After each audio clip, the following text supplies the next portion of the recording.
Pas gue umur 15 tahun, kerjaan gue trading. Bukan trading saham, tapi trading skin CSGO.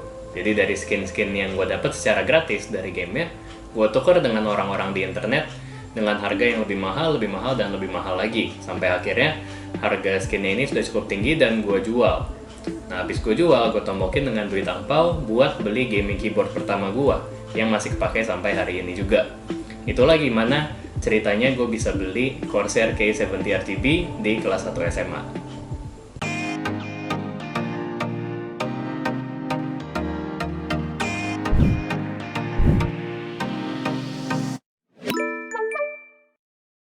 Oke, kita mulai dari spek dulu ya. Jadi Corsair K70 ini ada dua tipe. Yang pertama ada yang RGB dan ada yang nggak RGB. Yang nggak RGB itu backlightnya cuma bisa merah, nggak bisa diotak-atik.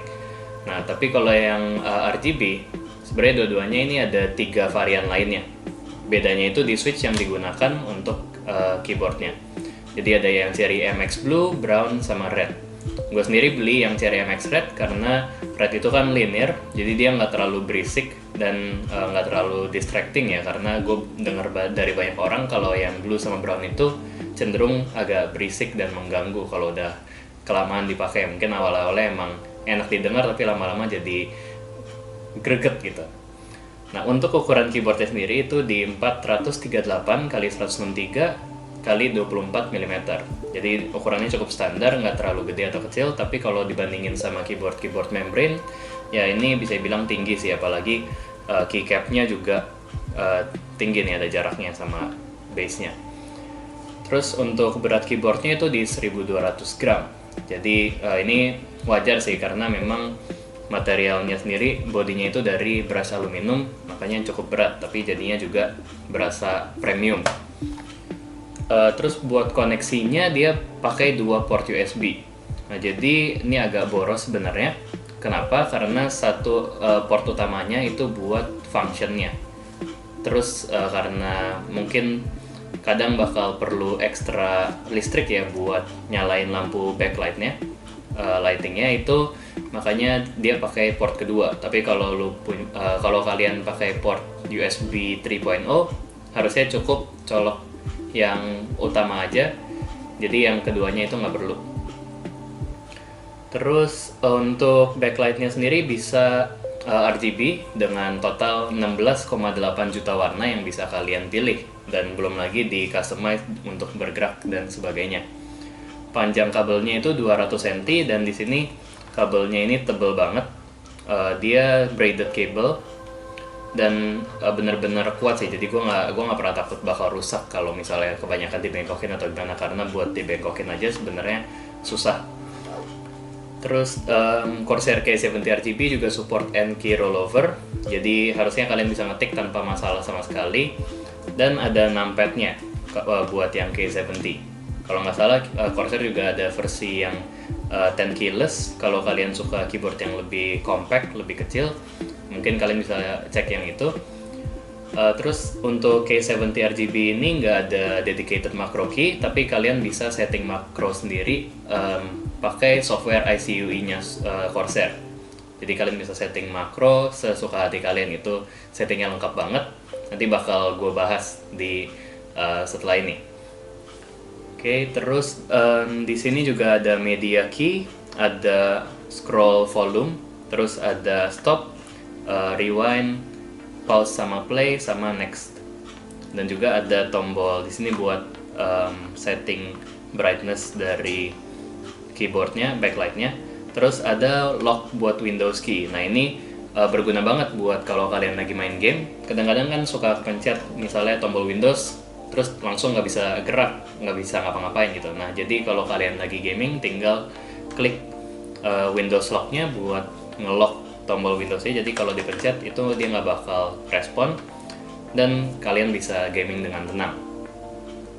Nah, untuk sayangnya karena K70 RGB ini generasi pertama ya, ini keyboard gaming generasi pertama Corsair, belum ada USB pass-through-nya.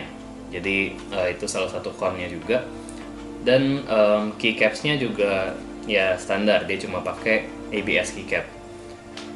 Tapi bagusnya Corsair menyediakan wrist rest ya buat kalian. Jadi kalau keyboardnya sendiri kan agak mungkin kadang agak aneh atau nggak enak gitu kan kalau kita taruh tangan di meja. Jadi di Corsair sediain wrist rest yang bisa langsung dihubungin sama keyboard.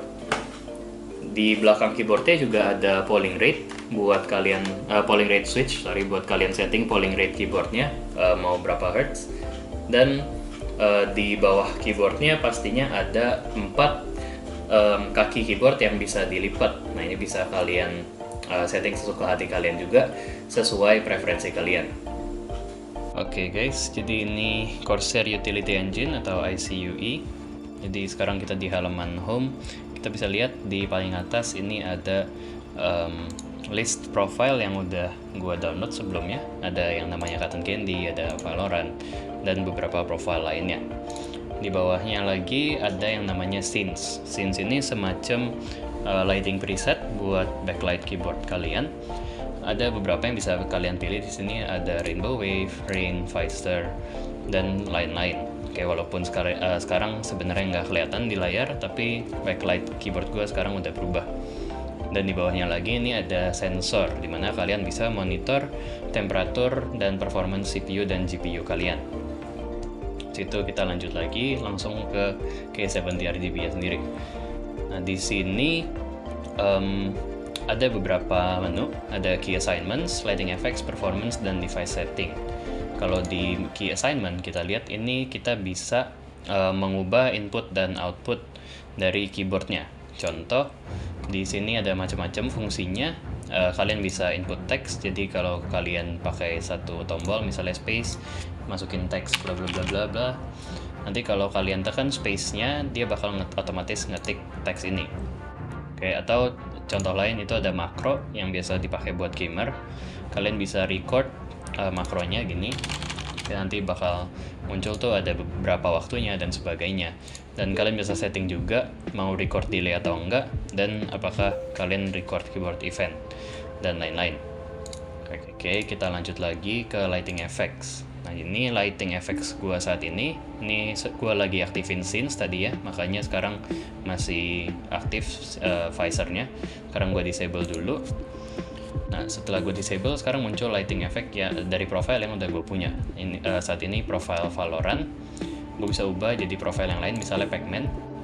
Nah jadi dia lightingnya bakal kayak gini. Ini live dari keyboard gue juga. Jadi kayak ada Pac-Man sama hantu kejar-kejaran di keyboard gue. Kalau kalian mau setting lightingnya, kalian bisa setting per key dengan cara pilih key apa yang mau kalian edit, terus kalian pencet tombol plus di sini, terus di sini ada macam-macam preset ataupun custom warna yang bisa kalian pilih. Oke, kalau kalian cukup berpengalaman, kalian bisa juga nih bikin yang gerak-gerak kayak Pac-Man. Oke, terus kita sekarang lanjut lagi ke performance. Jadi di sini kalian bisa setting tombol Windows Lock itu bakal nge-disable apa aja. Bisa Alt Tab, Alt F4, Shift Tab, sama Win Key. Kalau gue cuma disable Win Key karena yang lain biasa masih kepake. Dan terakhir di sini ada device setting.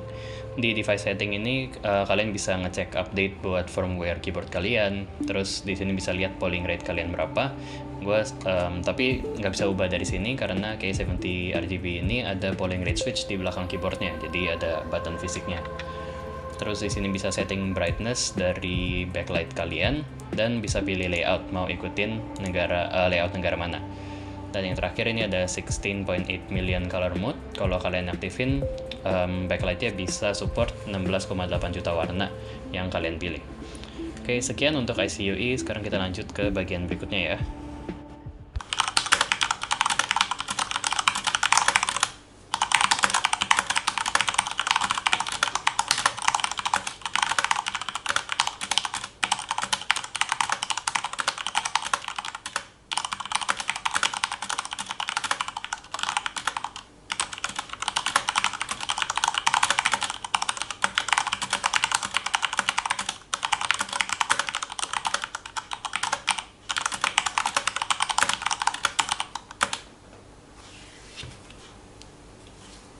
Oke, jadi sekarang kita masuk ke pros and cons dari keyboardnya sendiri ya.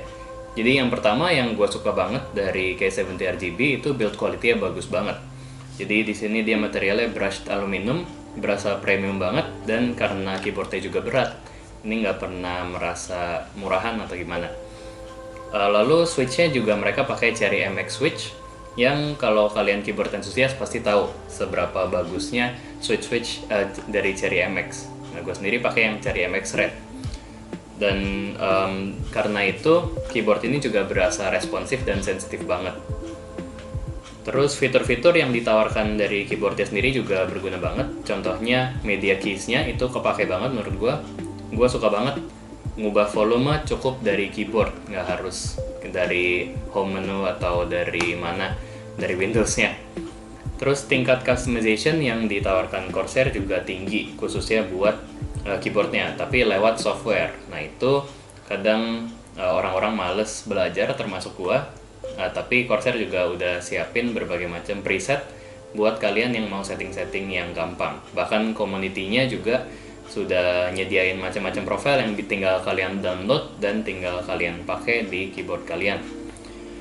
Terus pros lain tentunya keyboard ini tahan lama. Gue udah pakai selama kurang lebih 6 tahun dan nggak pernah ada masalah sih. Terus kabelnya juga bagus, tebel banget, gue nggak pernah takut rusak. Ini bener-bener premium sih, braidnya juga rapih. Dan yang terakhir itu Corsair kasih wrist rest bonus buat kita pakai sendiri.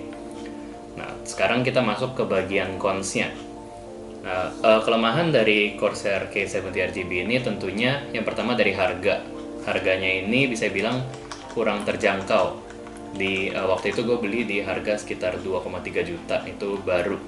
Sekarang sih mungkin udah susah buat nyari K70 RGB yang generasi pertama, tapi Corsair udah keluarin macam-macam penerusnya seperti K70 RGB Mark II dan sebagainya. Terus kelemahan lainnya itu dari software ICU-nya ribet banget, jadi gue yakin sebagian besar orang nggak bakal pelajarin dengan dalam, kecuali mungkin yang gamer profesional atau yang mau jadi gamer profesional, itu mungkin bakal sering-sering setting makro, atau yang sering bikin konten mungkin bisa setting lightingnya dengan macam-macam. Terus kelemahan lainnya itu belum ada USB pass-through, jadi dia juga cukup apalagi dengan dia makan 2 USB port itu cukup berasa ya. Dan cons lainnya dia juga gampang kotor karena jarak antara keycap dan frame-nya itu cukup jauh, jadi gampang kemasukan debu, atau kalau kalian sering makan di komputer bakal gampang buat kemasukan rempah-rempah makanan seperti itu. Dan kadang-kadang lightingnya juga suka berasa kurang terang. Ini nggak tahu gue doang atau mungkin emang gue pakai warna-warna yang lebih soft, cuma kadang gue berasa kurang terang, apalagi kalau siang-siang gitu ya. Dan yang terakhir itu keycaps yang digunakan kualitasnya biasa aja. Nah ini bisa kalian ganti custom sih, tapi biasanya bakal cukup mahal buat ganti satu set. Oke, nah kurang lebih itu pros and cons dari K70 RGB. Jadi secara keseluruhan gimana? Jadi secara keseluruhan gue sih nggak pernah nyesel beli K70 RGB ini. Oke, dari awal beli sampai sekarang itu gue nggak pernah berasa ada masalah. Dan kalau kalian mau cari keyboard yang tahan lama, customizable, dan rela buat bayar uang sedikit lebih mahal, ini bakal cocok banget buat kalian. Gue rasa ini bakal kurang cocok buat orang-orang yang cepat bosen dan sering gonta-ganti keyboard. Tapi kalau misalnya kalian mampu buat gonta-ganti keyboard dengan harga premium juga, ya silahkan, gue nggak ada yang larang gitu. Tapi pokoknya bener-bener K70 RGB ini high quality banget menurut gue. Nah, tapi karena sekarang setahu gue ini sudah susah banget buat dicari, mungkin kalian kalau tertarik buat beli K70 RGB, kalian bisa cari yang penerusnya, contohnya K70 RGB Mark II atau K70 RGB yang speed. Oke, itu ada banyak, atau kalian bahkan bisa cek yang K95 juga, itu ada makro dan sebagainya, itu lebih bagus lagi dari yang K70, jadi cuma pasti harganya lebih mahal juga. Nah, jadi kurang lebih itu aja buat hari ini. Nah, kalau kalian sendiri selama ini pakai keyboard apa? Tulis di komen ya biar gua tahu.